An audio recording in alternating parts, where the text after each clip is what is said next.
nosso Você Bonita com um assunto muito bacana. A gente vai falar agora, gente, de algumas doenças que podem acometer homens e mulheres, mas eu acho que principalmente as mulheres, não sei, vou conversar com a doutora sobre isso, que fazem cair a sobrancelha. Às vezes, né, você já notou, olhou ali no espelho, viu que sua sobrancelha tá com umas falhas, que tá meio diferente. De repente, você pode estar passando por uma dessas doenças. E a gente vai entender também se tem tratamento. Quem volta é a dermatologista, a doutora Carla Bortolotto. Olá. Seja bem-vinda. Obrigada, Tudo bom, Carol? doutora? Linda Tudo como ótimo. sempre. Obrigada. Estilosíssima. Imagina. Prazer obrigada. te receber. Prazer é nosso. Eu queria introduzir nosso assunto, na verdade, com uma curiosidade, te perguntando o seguinte: é muito comum as pessoas notarem esse caimento da sobrancelha? É uma coisa que você, assim, percebe muito no consultório, essa queixa? É uma queixa frequente. A queda da sobrancelha, ela pode vir sozinha, como um único sinal clínico, a queda, a perda dos pelos da sobrancelha. Tá. Ou ela pode vir associada à queda também de outros pelos de outras regiões, do couro cabeludo, dos cílios, de alguma parte do corpo. Entendi. Existe- Isso, o diagnóstico vem também, claro, de todo esse quadro, né? Sim, é que assim, algumas doenças que acometem a sobrancelha também podem acometer as outras partes do corpo. Mas é importante fazer esse diagnóstico. O paciente mesmo pode perceber isso em casa, na higiene, ele consegue perceber, olha, minha sobrancelha está ficando mais rala, ela está perdendo um pouco aquela quantidade dos pelos que ela tinha. Tá. Então isso é bom porque ele começa a perceber e quanto mais rápido o tratamento, melhor. Tem mais um efeito, fácil. então tem tratamento para isso? Tem, desde que a gente descubra a causa. Tá. E a gente vai conhecer a primeira doença que pode causar o caimento da sobrancelha. Que doença é essa, então, doutora? Aquela que deixa cair, assim, aquele finalzinho. A gente acho que até trouxemos algumas fotos, mas eu não sei. Ah, eu não sei se as fotos estão aí. As meninas vão me avisar depois. Eu não sei, porque existem algumas imagens que nesse horário a gente não pode mostrar. Ah, entendi. Então eu não sei. Se tiver, vocês me avisam aí do switcher, tá? Se tiver as fotos para ilustrar. Se não, a gente vai falar porque esse é um horário, que é um horário de almoço. Não, né? Então eu acho que foi por causa disso. A Camilinha até me escreveu, né, Cá? Existem imagens que nessa hora... Sim. A gente não pode mostrar isso. Não, porque assuste. Não é bem assim. Mas que no horário não vão muito bem. Não são adequadas. Exatamente, não são muito adequadas. Então a gente vai falar e, claro, quem estiver passando pelo problema vai se identificar de alguma forma ou mesmo já conhecer caso um dia isso aconteça. Sim. Então, esse primeiro quadro é um quadro que você pode dizer que ele é mais comum ou não?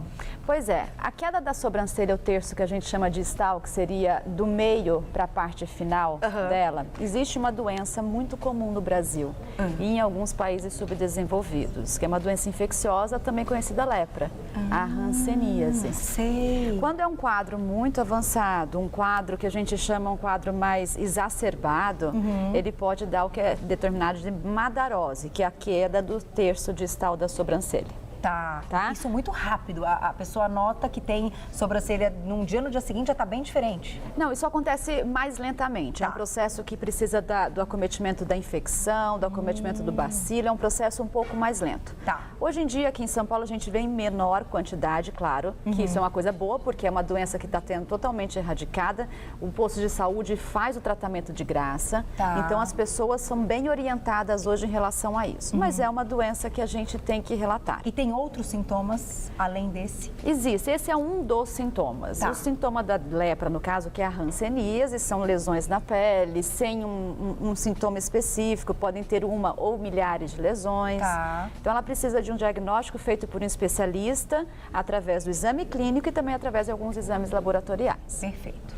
Mas, além da hanseníase, existe também a famosa alopecia areata, que a gente já deve ter comentado sobre ela, que dá queda no couro cabeludo, são aquelas placas de área sem pelo. Fica uma área bem pelada, chamada sem nenhum pelo. Então, quando cai um tufo. Isso, Tipo de assim. repente, às vezes a pessoa acorda do dia para a noite sem um pedaço do couro cabeludo e nem percebe. Tá. Às vezes o cabeleireiro que comenta, tem uma falha aqui atrás no seu couro cabeludo, é melhor você procurar. É a chamada alopecia areata. Tá. E ela é muito comum, Carol, acontecer na sobrancelha. Entendi. É muito comum. E ficam buracos, assim, grandes? Ficam falhas. Tá. Como a gente tem essa forma linear da sobrancelha, a gente consegue, as pessoas até fazem uma correção com uma maquiagem, com lápis, para poder evitar a visualização e que as pessoas fiquem comentando. Mas é uma das causas, sim, de queda de cabelo, tanto do couro cabeludo como de qualquer parte do corpo e também da sobrancelha. Nossa, que interessante. E é inestético. Tá, completamente.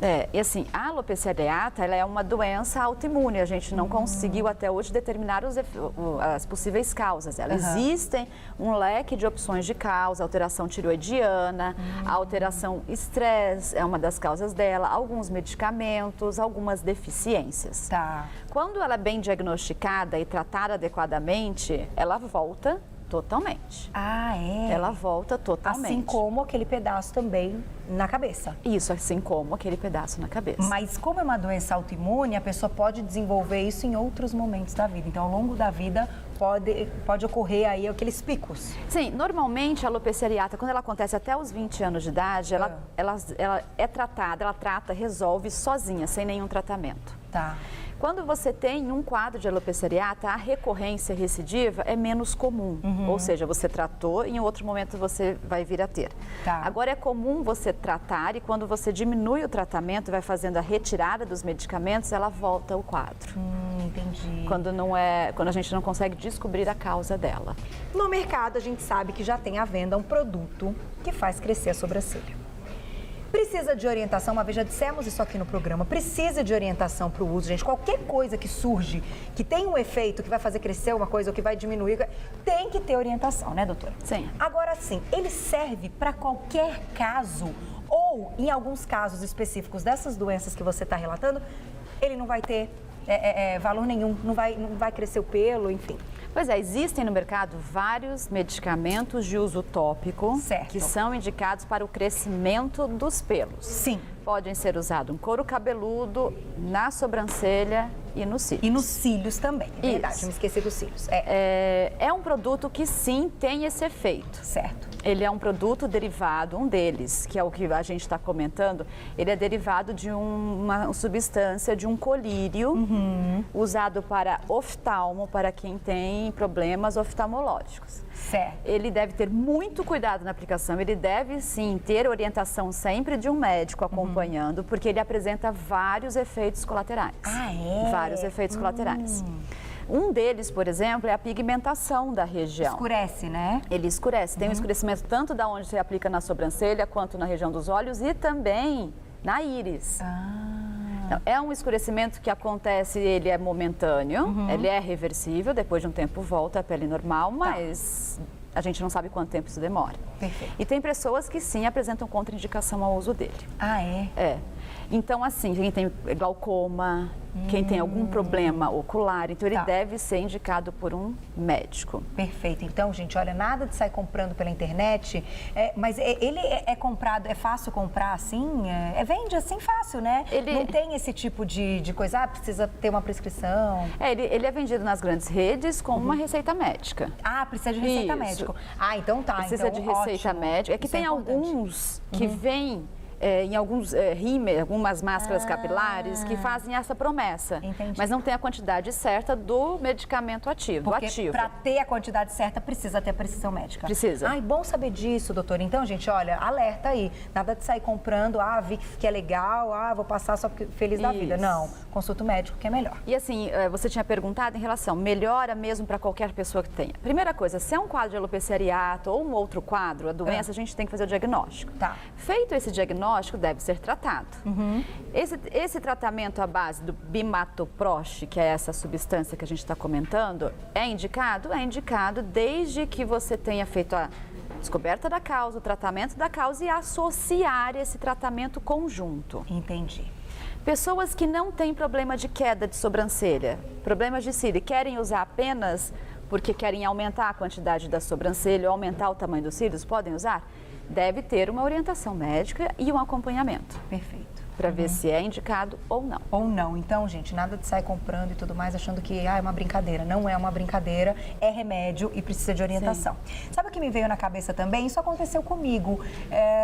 Bom, aqui na maquiagem a gente sempre corrige um pouquinho a sobrancelha. Na gravidez, quando depois, né, do nascimento do nenê, que o cabelo, que tem a queda natural do cabelo, a sobrancelha também pode cair, né? Pode. Porque eu notei que alguns fiozinhos se foram. Pode cair. Tô esperando eles voltarem. Na época no pós-parto, você tem os hormônios todos, estão a fase a sequência da queda, né? Então, eles podem alterar, sim, todos os pelos do corpo. Tá. Então, depois, mas assim, lembrar também que na fase lactente existem várias contraindicações ao uso de medicamento. Esse é um deles. Esse é um deles. Quem tá amamentando ou quem tá grávida, nem pensar. Nem pensar. Nem pensar. E a gente estava falando de causas, existe uma causa não tão incomum, que é a chamada tricotilomania. A pessoa que tem o ato de arrancar. Sério? Arrancar. Ela está ali fazendo nada. Às vezes não é o fato de arrancar, você tem um tique, você fica passando a mão na sua sobrancelha, isso pode levar ao trauma. Então, assim, tomar cuidado com o excesso não maquiagem, mas o excesso de manipulação. Ficar penteando muito, ficar tentando cuidar muito, retirar muito, toda semana, assim, tem pessoas que veem um pelinho e já começam a limpar. Isso, com o passar do tempo, pode levar a uma queda irreversível. Então, você também perde a sobrancelha e é muito mais difícil. Entendi. Agora, doutora, hoje, assim, a gente pode, com todos esses casos que você explicou, colocar aqui quais seriam os tratamentos mais indicados para esse pelo crescer naturalmente, ou sempre tem que ter aí a medicação envolvida? A gente primeiro tem que descobrir a causa. Descobrindo a causa, existem, assim, milhares de opções de tratamento. Que bacana. Existe a aplicação de um anti-inflamatório com forma de uma seringuinha, você vai fazendo a aplicação no local da queda, isso ajuda muito, dependendo da indicação. Tá. A aplicação de loções anti-inflamatórias, medicamentos orais, existem várias opções de uso que você faz. Isso para diminuir a queda? Isso para tratar. Tá. Para você conseguir tratar e fazer voltar o crescimento dos novos fios. Entendi. Tratando o pelo volta a crescer naturalmente. Isso, a primeira sequência do nosso tratamento é a primeira coisa, parou a queda.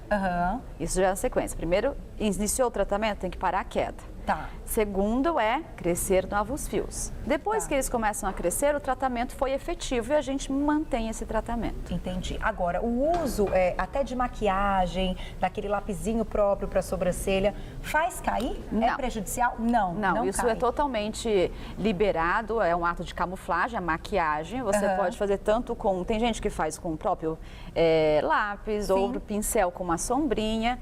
Pigmentação, por exemplo, vou passar uma tintura. Também não tem contraindicação. A gente já mostrou aqui a micropigmentação. A micropigmentação, tomar cuidado, porque a micropigmentação é a introdução de pigmento na derme. Então, é uma mini tatuagem.